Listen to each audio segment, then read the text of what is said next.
Banking এবং non banking financial sector থেকে যে লুটপাট হয়েছে, রাজনৈতিক বিবেচনায় যে ঋণ দেওয়া হয়েছে, যেটা তসরুপ হয়েছে, সেটা দিয়ে 24টা পদ্মা সেতু নির্মাণ করা যেত। তাহলে একটা দেশকে অর্থনৈতিকভাবে শেষ করে দিয়েছে আওয়ামী লীগ, গণতন্ত্রকে কবর রচনা করে দিয়েছে কনস্টিটিউশনালি। যারা আওয়ামী লীগের ভোট প্রার্থনা করছে তারা না বলুক, আমরা জনগণের সামনে এই কথাগুলো বলবো যে এখান থেকে আমাদেরকে বাংলাদেশকে আবার দাঁড় করাতে হবে, টেনে তুলতে হবে। তাহলে পরে বাংলাদেশের পক্ষের যারা শক্তি তারা সবাই এক হোক। রাজনীতিতে টিকে থাকতে গেলে আগামীতে তথ্য প্রযুক্তি, পড়াশোনা মানে মেধাভিত্তিক, জ্ঞান নির্ভর এবং প্রযুক্তি নির্ভর রাজনীতি করতে হবে। দেবপ্রিয় ভট্টাচার্যের নেতৃত্বে, প্রফেসর দেবপ্রিয় ভট্টাচার্যের নেতৃত্বে বিশিষ্ট অর্থনীতিবিদ হোয়াইট পেপার সেল গঠন করা হয়েছিল। সেটার নাম দিয়েছিল white paper on state of the Bangladesh economy. এটার রিপোর্ট তারা কয়েক মাস কাজ করে সরকারের কাছে প্রদান করেছিলেন। আওয়ামী লীগের সময়ে 2009 থেকে 2023 সাল পর্যন্ত এই সময়ে অর্থনীতির চালচিত্র কি সেটা রিপোর্ট দেওয়ার জন্য। এটা তো বিএনপি করে নাই, অন্তর্বর্তীকালীন সরকার করেছে। নিউট্রাল একটা বডি সেটা রিসার্চ করে সরকারের কাছে রিপোর্ট প্রদান করেছে। আমরা সেটা জনগণের সামনে কতটা উপস্থাপন করছি?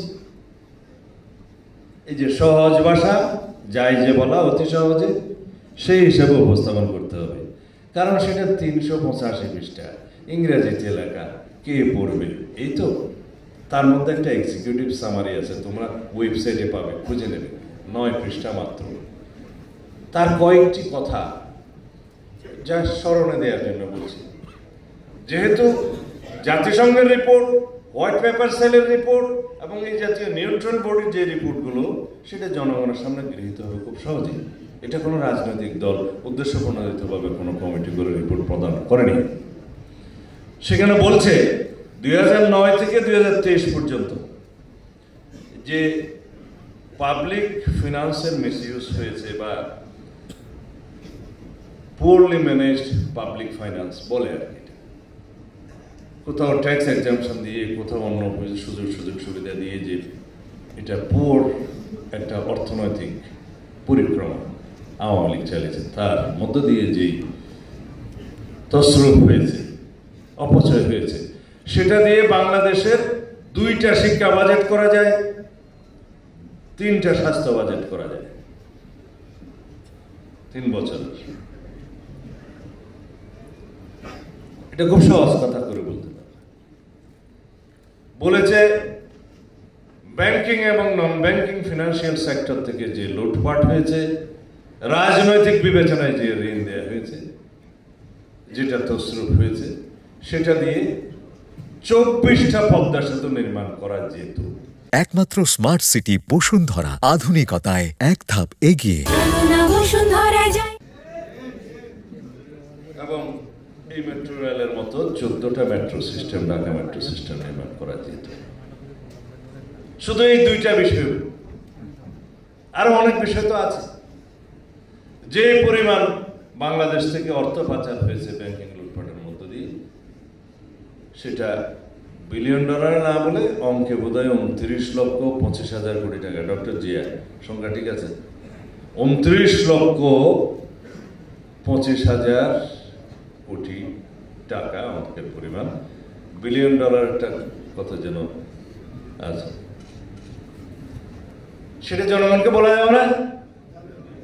যদি সহজ করে বলতে চাও, 29,25,000 কোটি টাকা আওয়ামী লীগের ওই সময় শুধু বিদেশে পাচার হয়েছে। এই হোয়াইট পেপার সেলের রিপোর্ট।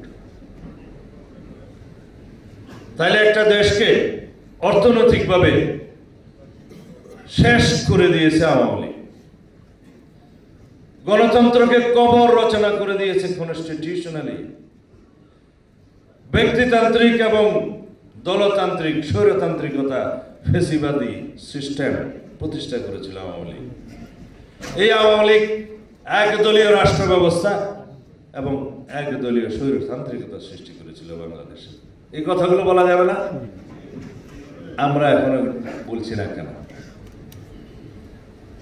যারা আওয়ামী লীগের ভোট প্রার্থনা করছে তারা না বলুক, আমরা জনগণের সামনে এই কথাগুলো বলবো যে এখান থেকে আমাদেরকে বাংলাদেশকে আবার দাঁড় করাতে হবে, টেনে তুলতে হবে। তাহলে পরে বাংলাদেশের পক্ষের যারা শক্তি তারা সবাই এক হোক। আর যাদের ইতিহাস হচ্ছে সবসময় বাংলাদেশের স্বার্থের বিরুদ্ধে, যাদের ইতিহাস হচ্ছে 1947 থেকে 1971 পর্যন্ত বাংলাদেশের স্বাধীনতার বিপক্ষে, তাদের কথাও আমাদেরকে বলতে হবে। যারা এ নিয়ে বলছে যে তারা মুক্তিযুদ্ধের পক্ষে ছিলেন, আমরা মাঝে মধ্যে জিজ্ঞেস করি সেই মুক্তিযুদ্ধটা কি পাকিস্তানের পক্ষে ছিল? সেটা আমাদের ছাত্র বন্ধুরা ভালো মতো বলতে পারবে জনগণের সামনে। কিছুদিন পরে তারা হয়তো বলবে যে তারাই একমাত্র মুক্তিযুদ্ধ করেছিল, আমরা করিনি। এরকম অনেক বক্তব্য আপনারা ভোটের ময়দানে শুনতে পাবেন। কিন্তু বাংলাদেশের জনগণ অনেক সচেতন। এখন আর ধর্মের বিড়ি বিক্রি করে বাংলাদেশের জনগণের সামনে ভোট চাওয়া যাবে না। তারপরেও আমাদেরকে মাঠে ময়দানে আমাদের পরিকল্পনা নিয়ে যেতে হবে। আমরা জনগণের জন্য কি করতে চাই? জনগণের কাছে আমরা ভোট চাইব, তো জনগণ তো আমাদের কাছে কিছু চাইবে। আমরা বলবো আপনারা রাষ্ট্রের প্রতি দায়বদ্ধ থাকবেন, গণতন্ত্রের প্রতি দায়বদ্ধ থাকবেন, ঐক্যবদ্ধ থাকবেন। আমরা রাষ্ট্র বিনির্মাণের জন্য, প্রকৃত গণতান্ত্রিক সংস্কারের জন্য, রাষ্ট্র কাঠামো মেরামতের জন্য, আমাদের লক্ষ্য অর্থনৈতিক মুক্তির জন্য এই কর্মসূচিগুলো আমরা এনেছি। এগুলো আমাদের জনগণের, এদেশের মানুষের মুক্তির সনদ হিসাবে আমরা উপস্থাপন করছি। আমাদের কথা পরিষ্কার, ইহজগতে আমরা কি করতে চাই সেটা এই দেশের জনগণের সামনে উপস্থাপন করছি। এই আপনার স্বাস্থ্য, এই আপনার সন্তানের শিক্ষা, এই কৃষকের সমস্ত উপকরণের ন্যায্য মূল্যে পাওয়া এবং কৃষি উৎপাদন পণ্যের ন্যায্য মূল্য পাওয়া, এই আপনার জন্য স্বাস্থ্য কার্ড, এই আপনার জন্য কৃষক কার্ড, এই আপনার জন্য ফ্যামিলি কার্ড, এই আপনার বেকার সন্তানের জন্য কর্মসংস্থান সৃষ্টির নিশ্চয়তা, এই আপনার পরিবেশের নিশ্চয়তা, এই আপনার বাংলাদেশের সার্বিক অগ্রগতির, সমস্ত জনগোষ্ঠীর মুক্তির, অর্থনৈতিক মুক্তির এই সনদসমূহ আমরা এনেছি।